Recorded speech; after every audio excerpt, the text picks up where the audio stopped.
I'm sure that we can all relate to a time when there was a project that we both dreaded and were equally as excited to get started on. Well, that is really the essence of today's speed build, as I was incredibly intimidated building out this lot, and I'll explain more in just a minute here. Now, for those of you just discovering this channel and just discovering this video, my name is Michael, and I want to welcome you to Sovereign Gaming in Life Sims, the YouTube channel where I build worlds, lots, and share my thoughts on video games in the life simulation gaming space. If you have been following along in this series, then you know already that we are still continuing on in this journey of building my SimCity world, the world that I created in the Sims 3 Create a World tool. A world that I really designed to try to encompass like the entire franchise's worth of content and features. And today we are indeed finally tackling the festival grounds, a lot build that I have been both dreading and I knew was going to have to be something that would have to be iconic in some sort of way. In my opinion, the Festival Grounds lot is indeed one of the most important lots in a world because there's a lot of events that happen there, simmers and sims in general, like sim players and sims, like they visit this lot frequently. And by frequently, I really mean periodically. Like there's always something to do there if it's built well. And that's really what I needed to really try to balance here is I needed to try to balance something that's both iconic and extremely functional that changes over time. Now I'm doing something a little different that I don't normally do when I build these lots, and I'm really just kind of laying out the different objects that I want to use, kind of like a palette. And the reason why I decided to do this is because I'm going to be using a lot of the objects from the castle download. Like it's a castle lot download. I don't remember the name exactly, so I do apologize for that. Perhaps if I drop the link in the description to the Sims 3 store, all will be forgiven. But yeah, I am using a lot of objects from that particular lot download.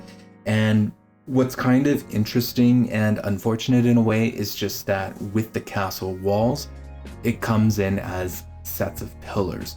So, you know, I'm ending up having to actually place each of these castle pillars individually as opposed to just like dragging and dropping a wall. In retrospect, I probably should have just like built a wall and then just kind of highlighted certain areas with those pillars. But you know, I decided to take the long way around, and I don't know how that's going to translate in anyone else's game, but it works fine for me. So it just doesn't render well from a distance, and pillars have never really rendered well from a distance anyways, so it's not like I'm worried about you know, rendering different lots from a distance for something that has a lot of pillars in it anyways. I just want the lot to actually function well and to not crash the game, which it doesn't. It operates very smoothly at the end of it. What made this speed build especially intimidating for me is that I had a pretty big vision for it. Now you see, with those castle assets out there, I'm sure you already kind of guessed what I am looking to build, and I'm sure that the thumbnail gave it away too, but I am indeed looking to build like an old fort that's been repurposed into a Renaissance fair slash festival grounds seasonal lot sort of thing. So to me, like the scope of the project was pretty huge. I really wanted to do a lot with it. And, you know, we are on a 64 by 64 lot, so I gave myself the maximum number of squares to really work with. And so, yeah, that was really the big project that I had set out in front of me. And yeah, it's a pretty complicated build, if I'm going to be honest with you, because not only do I want to use a complicated infrastructure that I've never really used before, namely the pillars from the Sims 3 store castle set that I mentioned earlier, but I also wanted to actually build a moat that surrounded this old fort. And that's pretty complicated because with a moat and with water underneath, I also wanted to build a bridge, and not just any kind of a bridge. I wanted to build a bridge that kind of arced over it. Now granted, Sims 3 doesn't really do well with curves and with like those kind of gradual slopes and stuff for terrain, so it was just gonna have to be a bridge that had more sets of stairs. So that was really the vision here, is just like build a moat around this castle, put some castle walls around it, surround it with those castle walls, and then build all of the festival ground activities like within that castle. So it just kind of looks like you walk into this castle and there's like some sort of a festival or an event going on. And that's really what I wanted to emulate with this build. I feel like there's a lot of objects that you can use, like especially for spring, summer, and fall when it comes to outdoor activities. And I really wanted to try and capture a lot of it, and I wanted to have a lot of space in it. And I felt that the best way to capture it is to kind of bring a certain theme to it. And that's another reason why I chose like an old fort build, was because that theme of it being like some sort of a Renaissance fair slash, you know, main festival grounds was really something that that would be able to capture a lot of different activities. Like you show up there and it's summer, for example, and there's like an archery contest happening on the main stage. And then in fall, it becomes this sort of like psychic demonstration.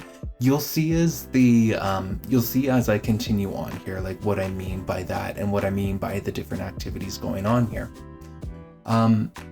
Now, the reason why I decided to, another reason I should say that I decided to go with like an old fort slash castle build is because there'd really be no other opportunity to really build that throughout this world. And I really wanted to pay tribute to some sort of like a medieval history. Like maybe the old fort wasn't like built in the medieval times, or maybe it was. I don't know why I just said that, because the lore that I offer in this lot is that it was indeed a fort built in the medieval times, so I apologize for miscommunicating myself there.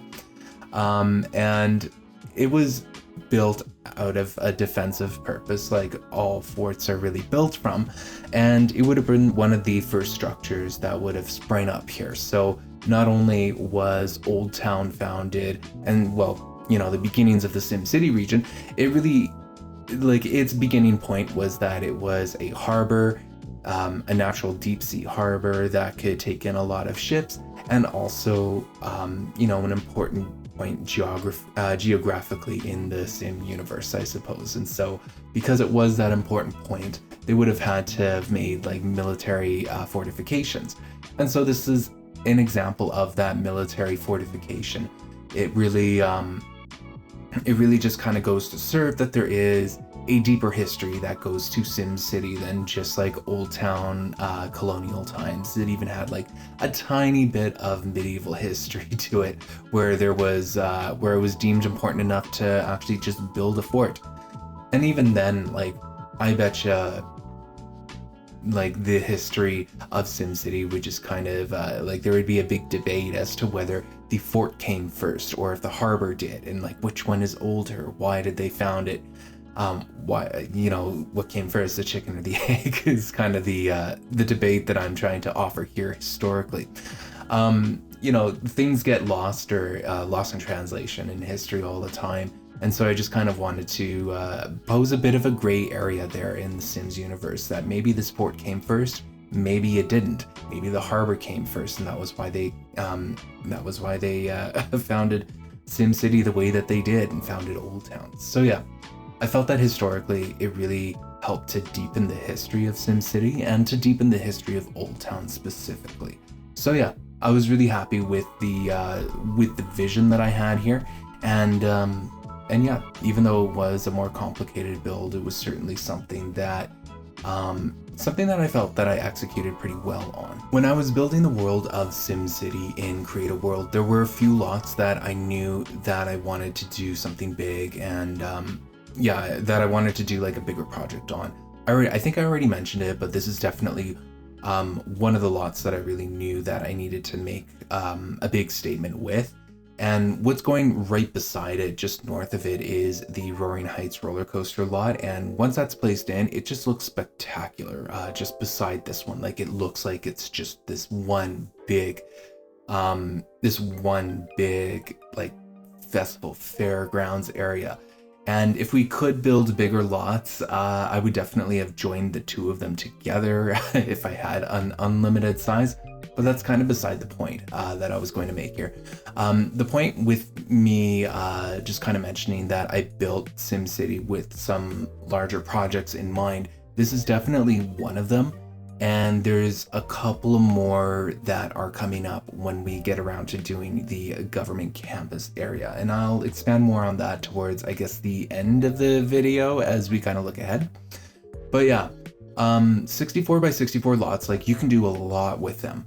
But the biggest trick with working with a 64 by 64 lot and a really large vision is that you've really got to plan out where you want certain things where. And then you just have to kind of map out what you need to know and then work from there. So this might just be something that I do personally, but hopefully this kind of advice helps out anybody else trying to embark on a larger build. But what I do is I usually like to mark out the center points of the lots. So you'll see me like mark with the walls, like where I want the actual bridges to actually start and all that. So I'll mark those out and then I'll just kind of build around it, and I'll like kind of safeguard it so that I'm not accidentally deleting the ground or anything of the sort. Another thing that I knew that I needed to do as well is I needed to build a bridge, and that bridge was indeed going to be on a foundation, and that the foundation was likely going to be on terrain that would be higher than the standard foundation size. So with that in mind, I purposely spaced out, I think it was 3 or 4 squares from the actual sidewalk before drawing that border, to then draw like another square border within the border, so that I would start creating the moat that actually surrounded it. And yeah, like when it comes to working with lots that are right up against a road with that sidewalk, you do need a little bit of space, especially if you are working with a foundation, and especially, even more especially, if that's such a thing, if you're working with a foundation that you know is likely going to be taller or higher than the standard foundation height. So that's why I spaced it out the way that I did. And I also wanted this lot to be accessible by all 4 sides. And there's a couple of reasons why that is. The first reason is just that I really wanted it to be very walkable surrounding the actual fort.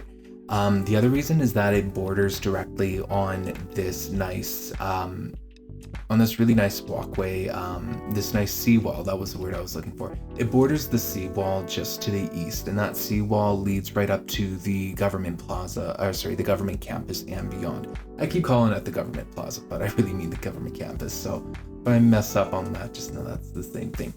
Anyways, yeah, so it borders that seawall, which I think it would be a really great pedestrian amenity that the city would boast about.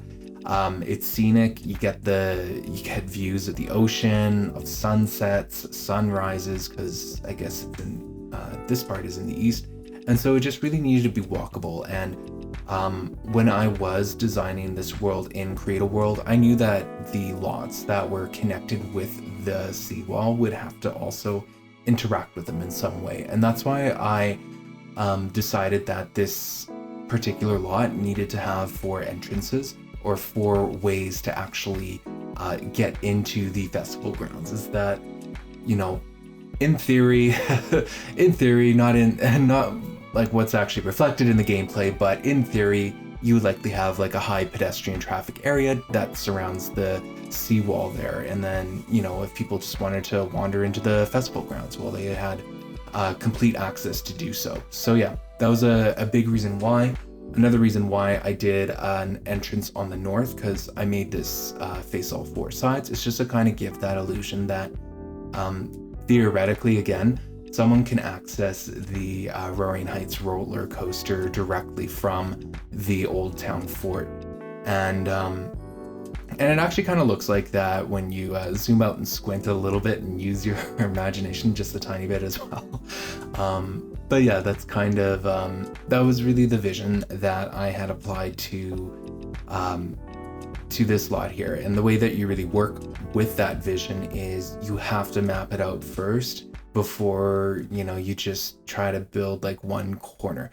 That's how okay, let me retry that again. The way that I work is that I need to actually map it out before I try to execute on the vision. Because if I try to do like a corner, or if I tried to do like one of the entrances, then I might have like, if the entrance is off, then it throws the rest of it off. And for me, it's better to just map everything out using walls, using terrain, using different kind of floor colors before I attempt it, because it would be highly likely that if I had something that was not aligned properly, that I would end up having to like redo the project. And the idea here is really to work smart, not hard, to measure twice and cut once. And that was really my aim with my mindset with this project, and it really paid off, I think. What makes festival grounds and seasonal lots very tedious to build is that you're essentially having to build it 5 times. The first time you build it, it's under the setting common, and that's pretty much everything that's going to appear for every season. And I kind of made this mistake in the beginning here because I didn't put the seasonal marker down and I didn't set it to anything. So I kind of made a dumb mistake in that I was placing some of these pillars, and then I discovered that it was only placed in the summer season. And yeah, you really have to set yourself up. You have to do things in a specific order is really what I'm trying to say here when you're working with seasonal lots, and especially with festival grounds, but I'm just going to call them seasonal lots. So yeah, when working with seasonal lots, you really have to know what order you want to do things in. And there is a specific order to follow. So it's like, you might have an order in mind that you want to build things in, but you actually have to follow a certain order. And that order is building in the common season, which is really the season that, it's really not a season. It's just like all of the objects and the build stuff that's going to appear for all of the seasons. Luckily, the game is pretty smart in recognizing that your walls and floors are going to remain the same throughout each of the seasons. That's totally cool and totally fine. Like EA actually did a pretty good job on supporting players that are looking to build seasonal lots. So you know what? I gotta give them credit where it's due, right? But you know, I made the mistake of not placing that seasonal marker first, and that's really the trick here, is that you just gotta place that marker first and set it to common, and then you can do everything that you need to do. Now, it's going to look kind of sad. You might be feeling sorry for me that I placed all of these pillar walls and it ended up being set to the season of summer. So they didn't even show up for the common stuff, which would have driven anybody mad. But luckily, I think that this is just like a point where I had done that and then saved and then came back, and luckily I didn't place a lot of the walls, because if I had to redo all of the castle walls, let me tell you, this episode would have taken a lot longer to film. I still would have done the project, like I wouldn't have been deterred from it, because I mean, if I solved all those problems with the creative world when trying to export this world, then you know, this would be like a piece of cake, really. It would just be tedious and annoying to do. So yeah, don't make my mistake. Make sure you have that seasonal lot marker from the debug mode placed on there. Make sure you have it set to common, and then make sure you know what you want in everything that you want to appear throughout each of the seasons. And you should pretty much be good to go. When working with the seasonal marker, like if you have it set to a certain season, like spring or summer, and you click on one of those translucent objects, it'll bring it into that season. However, if you switch back to common, you can't do the opposite. So, so if there's something that you placed in in common that you only wanted in spring, you can click it in by just using the seasonal marker, but you can't do it the other way around. So that trick can be handy, but it was something that I had to be very conscious of, because if I accidentally clicked a wall while I was working in spring or summer or one of the actual seasons, then I was going to bring that portion of the wall into that season, and I wouldn't be able to click it back. I would have to replace the wall in common or whatever. So that was something I had to be very conscious of and very aware of while working within this lot, since all of those pillars are considered objects. And I guess for some reason, like, pillars are not I hope I'm remembering this right now that I'm saying it out loud, but those pillars are not determined by default to be in that common season as determined by that seasonal marker. I hope I'm making sense, but yeah, I remember having to be very careful with clicking those walls. One of my priorities for the Old Town Fort Festival grounds is to make sure that it was something that operated functionally, and it felt very much like a nexus of activity within the SimCity region. And one of the ways that I really wanted to incorporate this was to actually place down a metro train station in here, or a metro subway station, I should say. And that was something that I have always planned. And I should apologize actually, because I did off screen place a metro station in the Old Town Station restaurant build. I'll cover that in the upcoming editing video, which is actually going to be the next speed build, which will be the editing video, but I'll speak a little more on that a little later on. Anyways, I do kind of have in the back of my mind the way that a metro system would maybe look like within the SimCity world here, and I definitely wanted to have more than one metro station in the Old Town neighborhood. So the Old Town Fort station being one of them, and then the other one being I guess Old Town Station. Not exactly one of those naming schemes that I really thought too much ahead about, because they sound very similar, but cities have that kind of thing all the time, where if you go to a certain station, it has a similar name as another one. Anyways, so yeah, the metro station here was very important for me to place in here. The festival grounds are open 24/7. It's not like this, technically it's not like they close at 9 o'clock or whatever, but Sims could still get off from here. They can get off here, and theoretically, this is just me being a bit of a city builder here, but they can get off at this station and go to the seawall, for example. I imagine that Old Town Fort would just be patrolled by security after the venues just kind of close shop. And yeah, this would still just be a very active station, whereas the other one is a little more centrally located in the Old Town neighborhood. My only issue with the metro station itself is just kind of the vegetation on the lattice overhang there. I do it again on the main stage, and at the time I thought I was really doing something, making a statement, but when I look at it now, it just kind of looks like I was just doing too much with it, and I should have just went with something a lot simpler in terms of the vegetation. I love the lattice overhang on it, don't get me wrong, but I should have just really kept it simple for that. And that will be, indeed, one of the edits that I do when I go back into the world to, edit the Old Town lots before we move on. One of my favorite corners of this lot is indeed this little blacksmith workshop that we are working on now. The cannons came with the Showtime expansion pack, and I thought that they obviously worked perfectly here, so I just threw them on the roof and called her a day pretty much. But the blacksmith workshop was something that I've always kind of had in my mind here, because there was the whole glass blowing object that you could get from the Sims 3 store, and that was something that I wanted to incorporate. It looked very blacksmithy to me, so I was just okay, we'll throw it in. And the best part about this is just that it's available throughout the entire year. So if you had Sims that were really into artisanry, which is a skill, actually a new skill that came with that venue, you can actually bring them to Old Town Fort and get them to practice it here if they just don't have access to that on their own home lot, which I imagine a lot would not unless they had a larger home. But you might have seen it in the beginning where I was kind of playing around with that cow stable object, but I also sort of wanted there to be a presence of animals on here, and I was going to make some sort of a fake petting zoo, so to speak.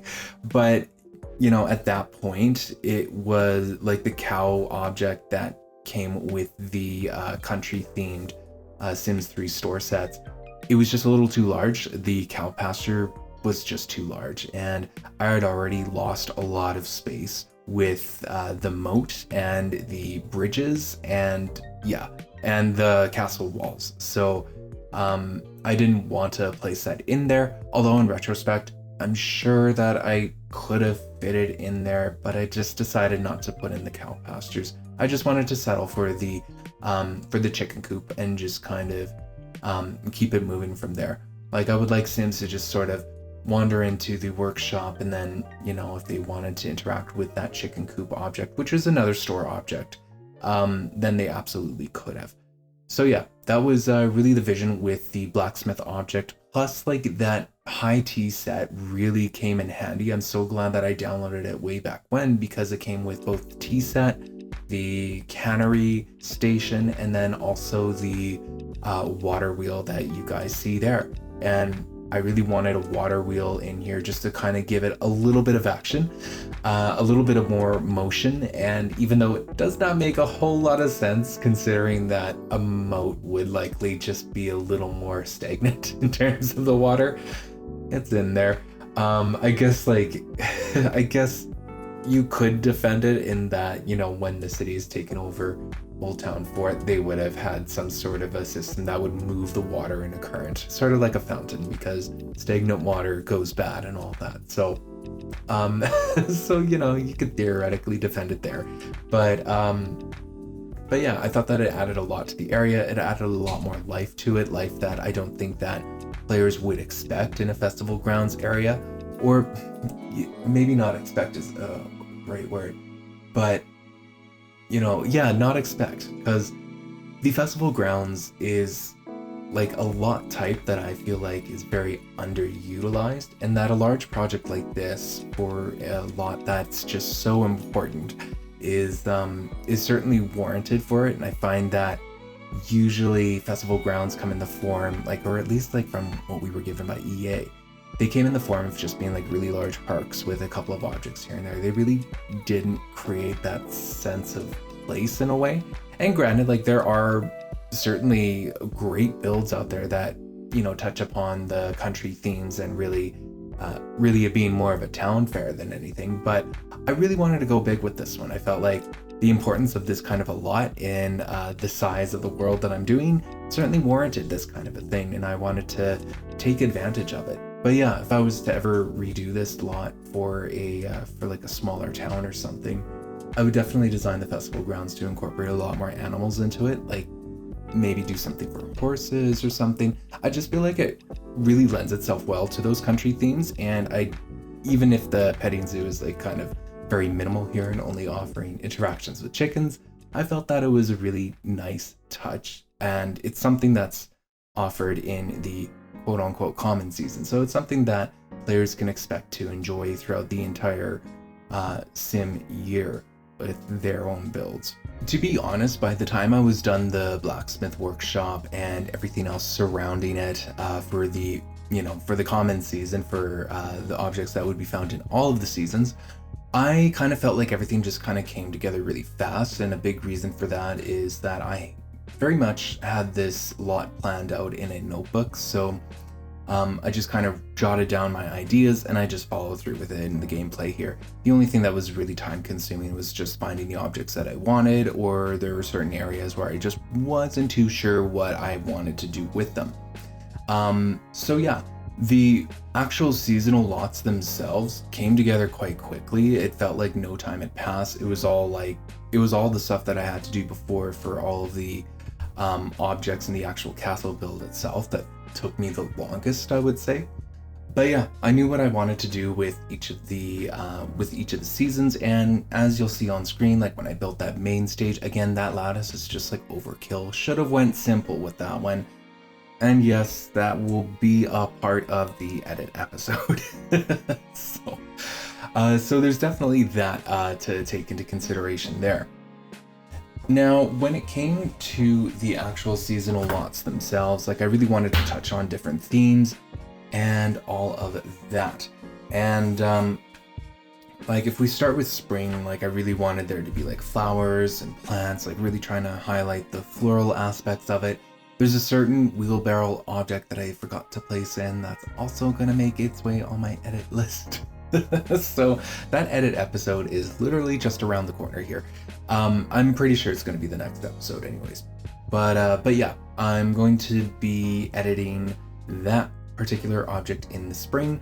But with spring, I find that sometimes one object that does get neglected or just like forgotten about is the actual dance floor, because apparently I haven't played it in a long time, but there's like a whole spring dance that's happening and there's a dance floor that goes with it. So I make sure to add in that object just to make sure that it's in there. But with spring, I really wanted it to be, I really wanted it to feel fresh and all that. And that's why I just like put in the art easels just to allow that kind of creativity to come alive. And then there's also like a bass instrument, so you could have someone like playing a bass while you're doing your art and all that. I thought it set a really nice scene there. And like with all of the other seasons, there's a certain color scheme that goes along with it, and that is carried over in the balloons and the tents and all of that and all those objects. So I was very happy with the way that the spring season actually ended up looking. I feel like it's a season that just kind of gets a little overlooked. Like in my opinion, the best season for these seasonal objects is obviously fall. It has the most objects with it, and it's got a very distinct look. But with spring, I felt like I did a really good job on it. I even tried looking for the picnic baskets, but those were nowhere to be found, and I was researching them high and low, and they are complicated to add. They actually do show up in the Roaring Heights roller coaster lot, and I did like take a peek at that, but what ended up happening is that when I loaded it, those picnic baskets disappeared, so I have no idea how to access them. I'm fine with that. I'll let that one go. So I just kind of made up for it with like the art easels and all of that. So yeah, I was really happy with the way that the spring lot turned out. And same goes for summer as well. Like with summer, I wanted there to be more action with like eating and like, yeah, eating was a huge theme with summer, and also spending that energy. So you got that hot dog and pie eating contest. But you can also do archery on the main stage as opposed to just like going to the dance. And there's a lot of water balloon stations out there. So yeah, and I also littered some fireworks from the buy debug objects just because it felt very summery. There's like a lot of action going on in summer, and that's really what I wanted to show with that. The most important thing that I really wanted to convey with each of the different seasons is just like making sure that it very much looks like a different season. So with spring, I went with like pinks and greens and like really pastels, like, you know, pretty much like the Easter colors. I really like it. I even like contemplated dropping a cherry blossom tree, but the cherry blossom trees in the game aren't really that great.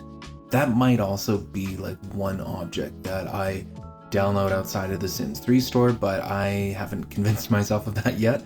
But also like cherry blossom trees would be considered like a common object. So you have like your vegetation that'll last all year long. So if you're planting actual plants and not using it from the decorative mode, those are going to show up every season in The Sims. So just be aware of that as well.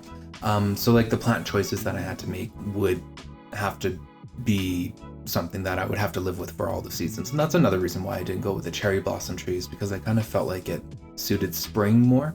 Don't worry, I will be working with cherry blossoms much later on in this speed build series, but you'll just have to wait and see for that.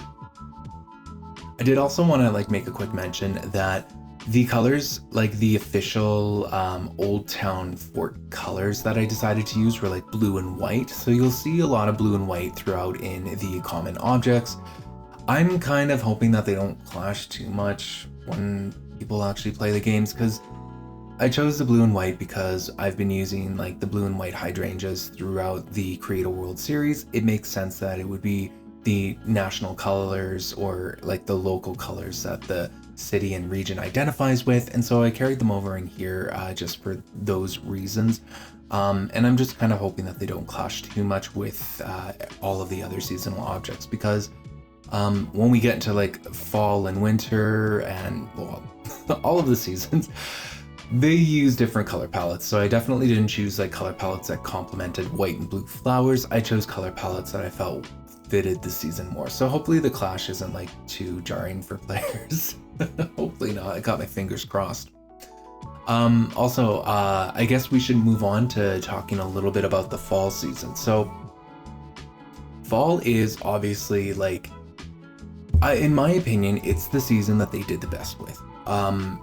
I feel like with spring, it was an okay season. Summer, we're already like, we were used, Sims 3 players were actually used to playing in summer 24/7 because Sims 3 seasons didn't release for a while, if I remember correctly. Like, it was one of the later expansion packs to release.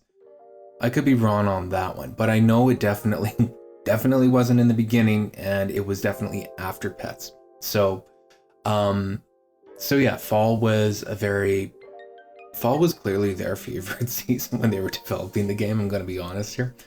Trees changed colors, and there was just like so many more objects to do.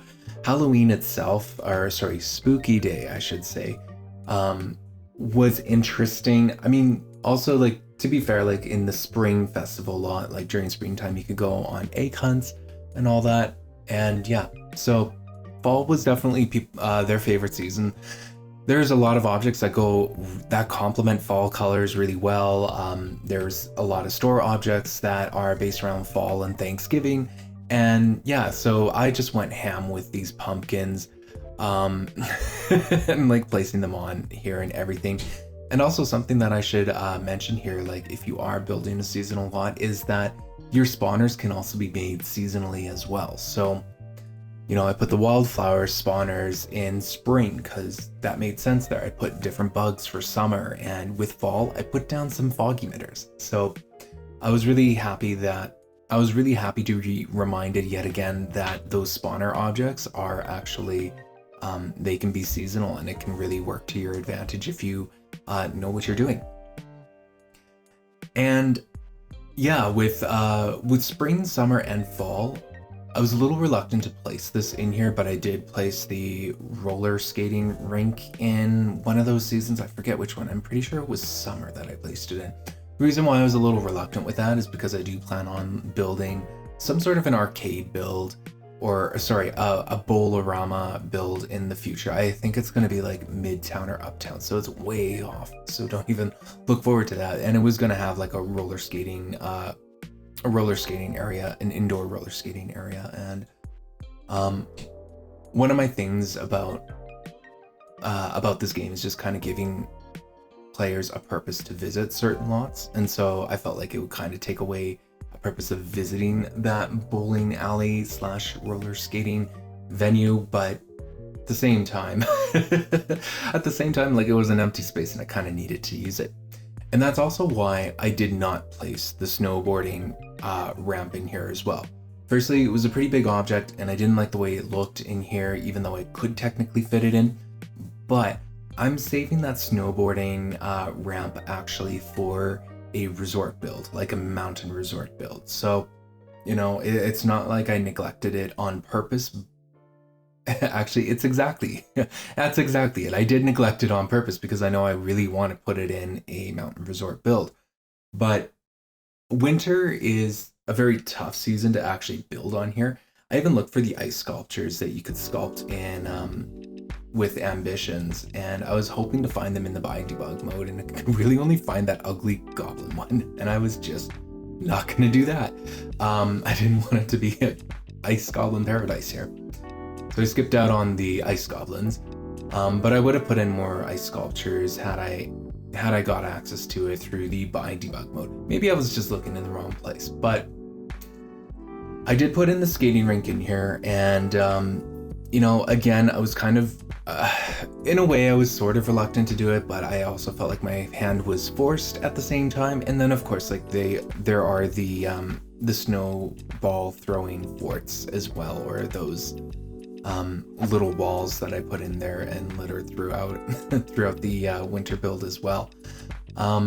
There's not a whole lot of objects that are winter based or winter related beyond the skating rinks, the snowboarding half pipe, and also I guess the water balloon throwing station / snowball throwing station.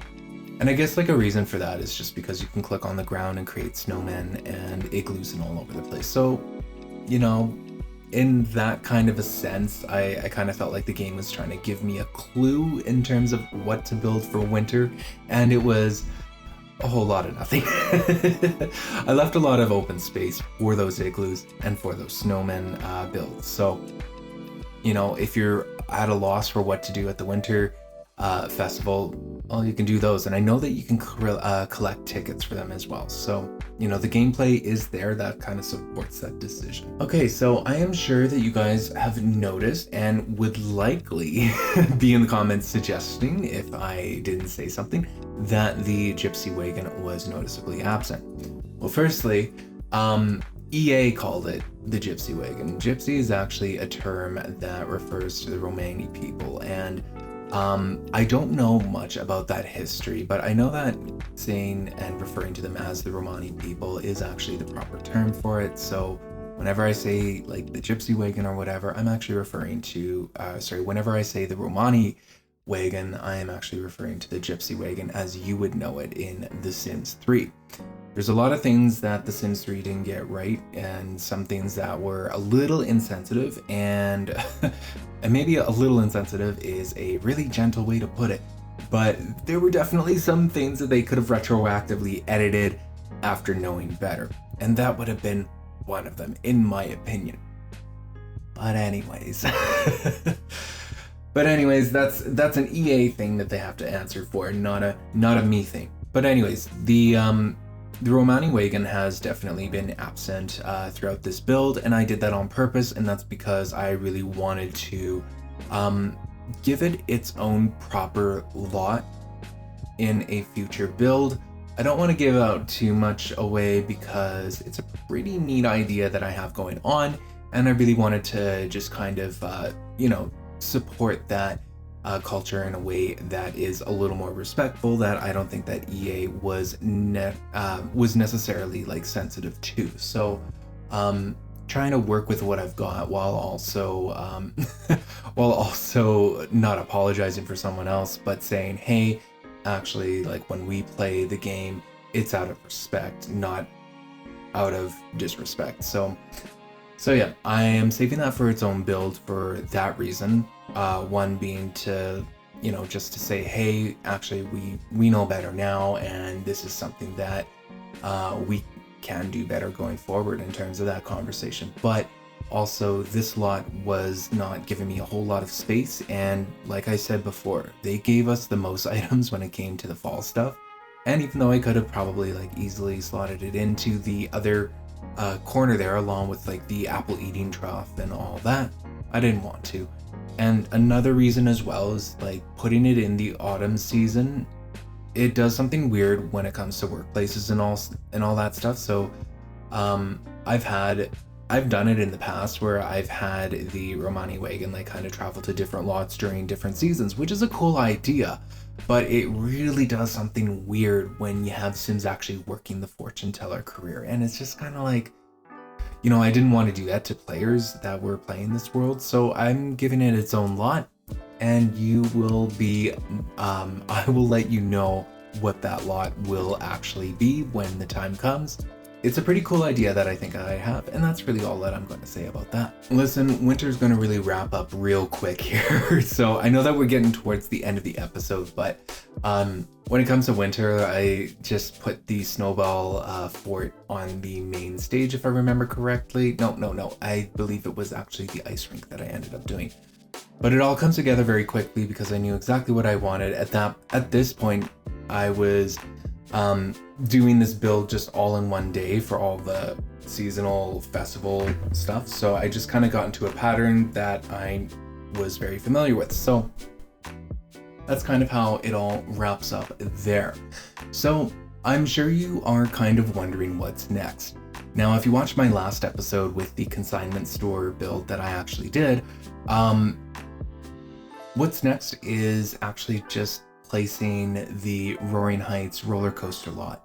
And when I do that, I've already done that. I've already done that, like at the time that I'm recording this, not at the time that I filmed this episode, but I've already done that, and I've already made some edits on it as well. I filmed those edits, so don't worry. It's not like I'm it's not like I'm cheating you out on footage or anything, but the lot really just kind of does its own thing. Like it does all of the heavy lifting for me for once, and I kind of knew it would. It's the Roaring Heights roller coaster lot. It's a beautiful lot. It's great. I only had to do like some minor edits to it, and it pretty much did all the work for me. And but what's going to be happening in the next episode is we are going to indeed finish up Old Town, and the next episode is going to be that edit episode. Enough time has passed since I have created this festival grounds lot and all the other lots. I've rewatched all of my Old Town episodes just to remind myself like what I wanted to change and see if there were any new changes. So yeah, next episode we are going to finish off the Old Town neighborhood build. I'm also going to edit the lots that I've already done with just some of those minor edits there. And yeah, that's gonna about do it for Old Town. It's kind of hard for me to say just because I don't know how much time the actual edits are going to take and how much time it'll take to film, but I'll likely also put in another build in that next episode as well. Maybe 2 builds. I'm kind of like kicking myself here because I'm like, do I really want to promise this? Because I don't know if it would actually. Let me put it this way. I'm going to do all the edits, I'm going to film all the edits, and if there is time to actually do another lot build, I actually will go ahead and do it, because the next couple of lots that I want to build are not going to take up a whole lot of time, and it's not actually in the government campus where I think that a lot of you guys will want standalone episodes for. So I know I'm being kind of coy with this, but I also just don't want to overpromise something that I'm not too sure I can deliver on. So yeah, if I have enough time in, like, if it makes sense to actually include some additional builds alongside the edits that I want to make onto the other Old Town lots, I absolutely will do that for you guys. And I'm very excited to finally move on from Old Town, because even though Old Town has been great, I've absolutely loved playing in it, if I'm going to be honest with you guys. It's time to just kind of move on with the city and to kind of get it developed. Like, we've established that historical neighborhood, and so now it really is time to move on from that style and to move into something that is maybe just a little more modern and a little more up to date. Like, there's another building there in the government campus that will be a lot more historical, or beckon back to Old Town times, but it's another build that I'm very intimidated by. But yeah, government campus is up next, and I will try to get us there as quickly as possible because yeah, I think you guys would really enjoy it. Well, honestly, that's gonna about do it for today's episode. This was a long one, and this build was a long build for me too. Like I mentioned earlier, I actually I doubled the double speed to make this episode at least under an hour long, or at least I tried my best here to do that. So yeah, next episode we are going back, we are editing some of the lots, we're placing that roller coaster lot, we're doing some changes to that, small changes, it won't take long, trust me on that. And I am just really excited to see what comes about in the next episode. This is like one of the first times where I actually don't know what's actually going to come next. And that kind of leads me to these coy promises here and there. Anyways, I just wanted to thank you guys so much for watching. I hope that you enjoyed this build. This was a very different build for me. I don't normally do castles or anything medieval like this, so feel free to drop a comment on any feedback that you may have and all that jazz. Anyways, thank you for watching, And if you enjoyed this video, if you've enjoyed this series, then feel free to leave me a like and consider subscribing if you haven't already done so. Thank you again for watching, and I hope you have yourself a wonderful day.